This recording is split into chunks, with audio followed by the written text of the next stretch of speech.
அவர் நேற்றும் இன்றும் என்றும் மாறாத தெய்வம்.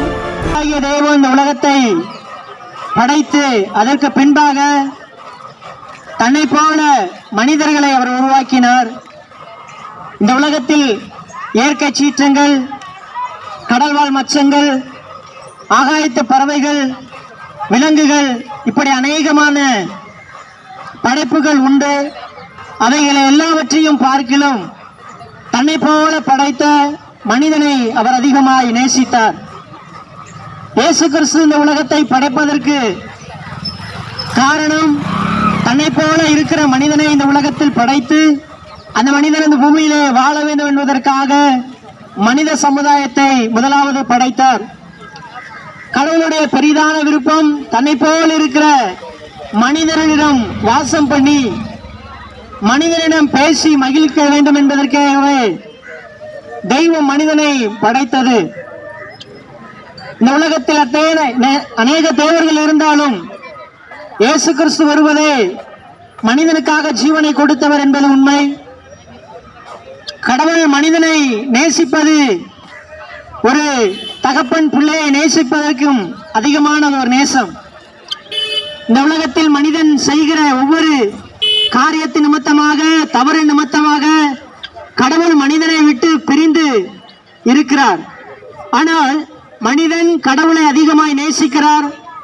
அந்த காரியத்தினாலே இந்த உலகத்திற்கு மீண்டும் மனிதன் இறக்கிற இந்த உலகத்திற்கு மனித அவதாரம் எடுத்து இயேசு கிறிஸ்து பூமிக்கு வந்தார்.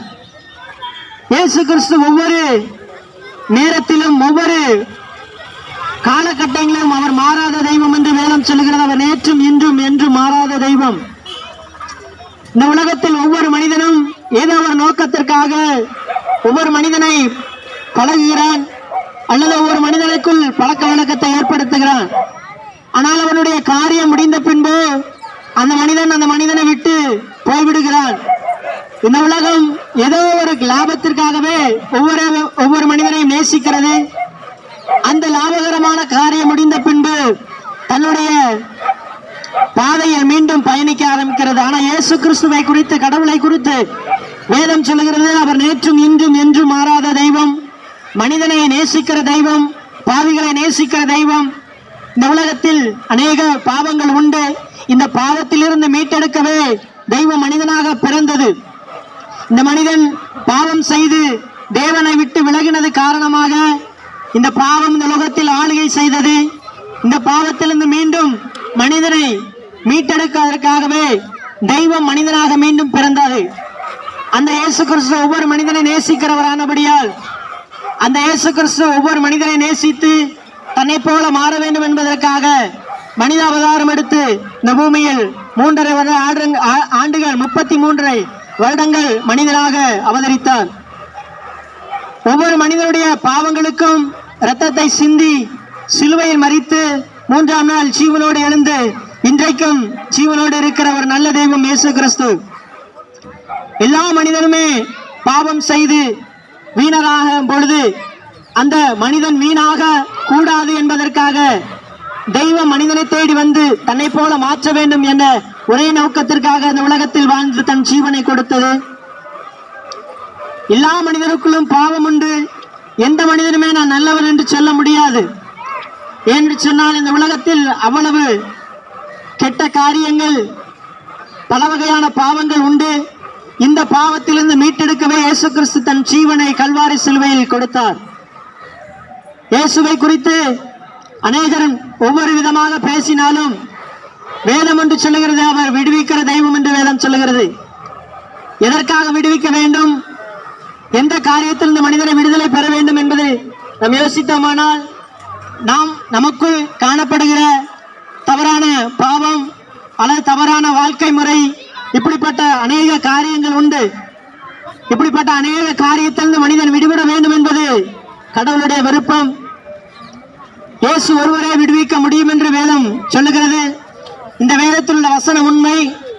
இந்த வேதத்தில் மட்டுமே மனிதனுடைய பிறப்பிலிருந்து இறப்பில் வரை, இறப்புக்கு பின்பாக நடக்கக்கூடிய அனைத்து காரியங்களும் முன்கூட்டியே தெரிவிக்கப்பட்டிருக்கிறது. இயேசு ஒருவரே ஒவ்வொரு மனிதரையும் மெய்யான விடுதலைக்குள்ளே நடத்த முடியும். எந்த மனிதனும் தன்னுடைய சுய பலத்தினால் மனிதனை மாற்ற முடியாது. எந்த ஒரு மருத்துவமே தன்னுடைய பலத்தினால மனிதனை மாற்ற முடியாது. இன்றைக்கு எந்த ஒரு மனிதனும் பாவம் செய்தாலும் அந்த பாவத்துக்கு விமோசனம் இயேசு கிறிஸ்துவுடைய இரத்தமே. நாம் வாழக்கூடிய இந்த வாழ்க்கையில் நம்முடைய பாவ பழக்க வழக்கத்தை வைத்து நம் நித்திய ஜீவனுக்குள் பிரவேசிக்க முடியாது. இயேசு கிறிஸ்து இந்த உலகத்தில் வந்ததன் நோக்கம் பாவத்தை விட்டு, சாபத்தை விட்டு, மனிதனுடைய அக்கிரமங்களை விட்டு தப்புவித்து ஒவ்வொரு மனிதனும் காத்துக்கொள்ள வேண்டும் என்பதற்காகவே தன் ஜீவனை அவர் கொடுத்தார். ஏன் ஒரு தெய்வ மனிதனுக்காக ஜீவனை கொடுக்க வேண்டும்? ஏனென்று சொன்னால் அவன் தன்னுடைய சாயலில், கடவுளுடைய சாயலில் படைக்கப்பட்டவன். ஏதோ மிருகம் பாவம் செய்தால் ஒன்றுமில்லை, அது பறவைகள் பாவம் செய்தால் ஒன்றுமில்லை. ஏனென்று சொன்னால் அவைகள் எல்லாம் ஐந்தறிவு படைத்தவைகள், அதற்கு ஒன்றும் தெரியாது. ஆனால் இந்த உலகத்தில் வாழ்கிற மனிதன், ஆறறிவு படைத்த மனிதன், கடவுளுடைய சாயலை படித்த மனிதன், அவன் பாவம் செய்யும் போது கடவுளை பாவம் செய்கிற ஒரு உணர்வுக்குள் அது வரும். ஆகையினால் தான் சிருஷ்டிக்கப்பட்ட தன்னை போல உருவம் படைத்த மனிதன் பாவம் செய்வதை தேவன் விரும்பவில்லை. அப்படிப்பட்ட அடிமைத்தனத்தில் இருக்கவும் கடவுள் விரும்பவில்லை. ஆகையால் இந்த மனிதனை அவர் மீட்டெடுக்க வேண்டும் என்பதற்காகவே கல்வாரி சிலுவையில் தன் சொந்த ஜீவனை கொடுத்து அவர் மனித உலகத்தை மீட்கும் பொருளாக தன்னுடைய இரத்தத்தை, உதிரத்தை இந்த சிந்தினார். ஆகையால் இந்த சத்தத்தை கேட்கிற ஒவ்வொரு பிள்ளைகளுக்குள்ளும் காணப்படுகிற ஒவ்வொரு தவறுகளுக்குள்ளும் விடுதலை உண்டு. எல்லா தவறுகளுக்கும் இயேசு கிறிஸ்து ஒருவரே ஜீவனை கொடுத்து பலியாகி சிலுவையில் தன்னுடைய ஜீவனை கொடுத்தார். ஆகையால் இந்த சத்தத்தை கேட்கிற உங்களுக்கும் இயேசு கிறிஸ்துடைய விடுதலை வேண்டுமெனில், பாவ மன்னிப்பு வேண்டுமெனில் இயேசு கிறிஸ்துவை நோக்கி கூப்பிடுங்கள். நிச்சயமாகவே கர்த்தர் உங்களை வாழ்க்கையில பெரிய காரியங்களை செய்ய முடியும். ஏதோ இது ஒரு கதைகள் அல்ல, இது உண்மை சம்பவம். இது மதத்தை குறித்ததான பிரச்சாரம் அல்ல, வார்த்தைகள் அல்ல, மனமாற்றத்தை குறித்ததான சத்தியமுள்ள வார்த்தைகள். இந்த வார்த்தை எந்த மனிதன் கேட்கிறானோ அந்த மனிதனுக்கு விடுதலை உண்டு. மெய்யாகவே குமாரன் விடுதலையாக்கினார், விடுதலை உண்டு என்று சத்திய வேதம் சொல்லுகிறது. எந்த ஒரு காரியத்திலிருந்தும், எந்த ஒரு பாவத்திலிருந்தும் நம்மை நாமளே விடுவித்துக் கொள்ள முடியாது. மெய்யான தெய்வம் கிறிஸ்துவை விடுவிக்க முடியும். ஆகையால் இந்த மனம் திரும்புதல், இந்த பாவ மன்னிப்பு கேட்கிற ஒவ்வொரு பிள்ளைகளுக்கு வேண்டுமெனில் உங்களுக்காக நாங்கள் செபிக்க ஆயத்தமா இருக்கிறோம். இயேசு கிறிஸ்து ஒருவரே எல்லா பாவத்திற்கும், எல்லா அக்கிரமங்களுக்கும் விடுதலை தர போதுமான தெய்வமாய் இருக்கிறார். அது மாத்திரமல்ல, மனிதனுடைய வாழ்க்கை முடிந்த பின்பு ஒரு வாழ்க்கை உண்டு. அதுதான் மெய்யான வாழ்க்கை. அந்த வாழ்க்கையை கொடுப்பதற்காகவே கல்வாரி சிலுவையில் தன்னுடைய ஜீவனை கொடுத்தார் இயேசு கிறிஸ்து. இயேசுவினுடைய பெயரை சொன்னாலே நமக்குள்ளே இருக்கிற காணப்படுகிற எல்லா விதமான பாவங்களும் மாறும். எல்லா அநேக விதமான விடுதலையை நாம் பெற்றுக்கொள்ள முடியும்.